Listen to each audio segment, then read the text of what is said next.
rice pudding. I'm gonna put a twist on the family's recipe. We add coconut milk and we change up the sugar. So a normal thing would have been a half a cup of sugar, basically your white sugar. We change it up. We use a little bit of rock sugar. We also use longan molasses candy. Longan is a fruit, but the sweetness that it brings to the rice pudding is absolutely delicious. And a few of the sugar bars, basically half a cup. And we have the longan, we have the rock sugar, and we have the sugar bars. So 1 cup of coconut milk from the can. If you don't have coconut milk, just use regular milk.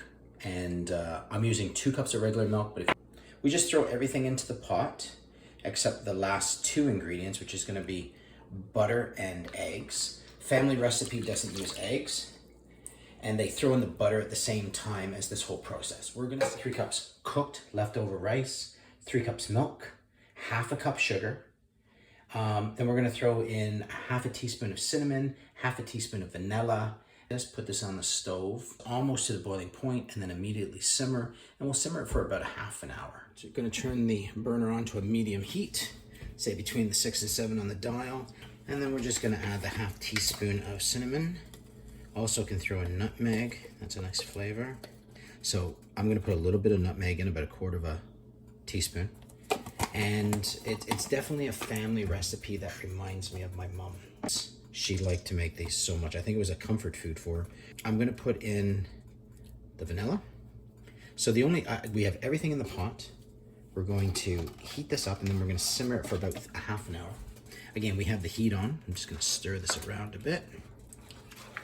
And then we're going to let it simmer with the lid on. You want to have that classic rice pudding that's white. Leave the cinnamon to the end. Don't put it in here. Another thing that I like to do is put a cinnamon stick or the bark of cinnamon as it cooks, and then put the cinnamon at the end. But this time I decided, you know what, we'll throw the vanilla and the cinnamon right there. So we have all the ingredients except for the butter and egg, which we will use at the end. The rice, this entire dish. So when I put in the egg, it's less likely to cook the egg. I want to try to make a custard with it. So that egg yolk does bring a decadent flavor to this simple recipe. But this recipe has probably been in the family since at least my great-grandma.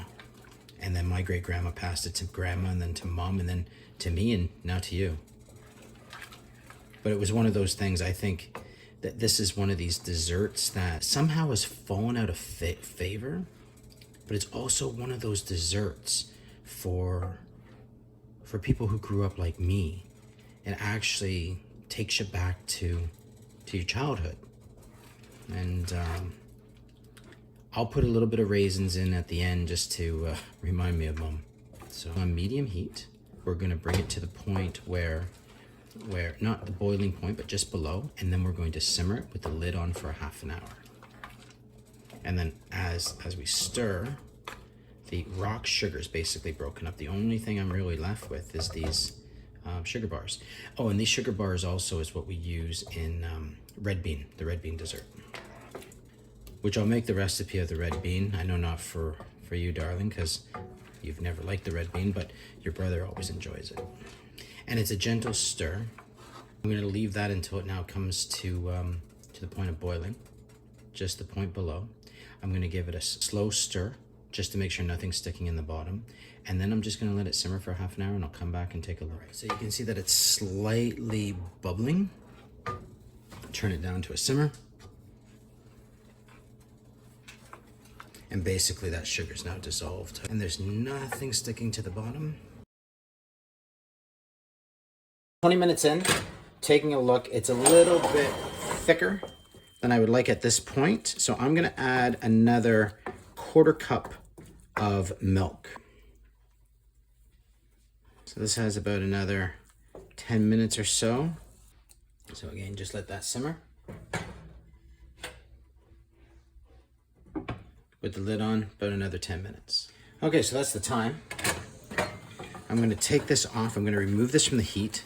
Let it sit for about 3 minutes, 3 to 5 minutes. Off the heat. Heat's turned off. I'm gonna taste it right now to see if I need to add any sugar. Sweet enough for me.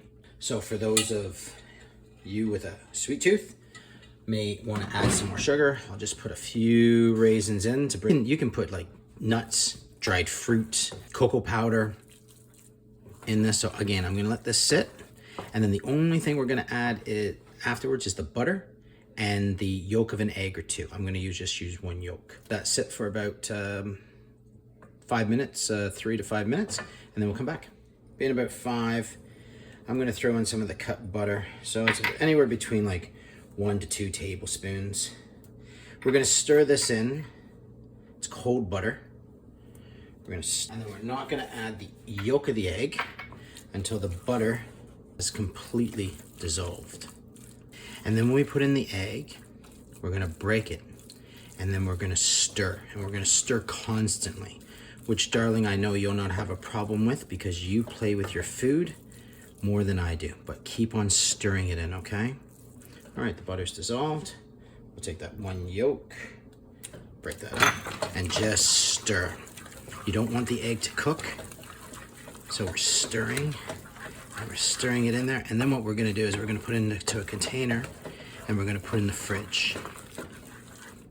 What my mom would do is she would take these and she would put them in the individual dessert containers we were going to eat from, and she would stick those in the fridge. So when it came time to dessert, all she did was take out those. And that's basically it.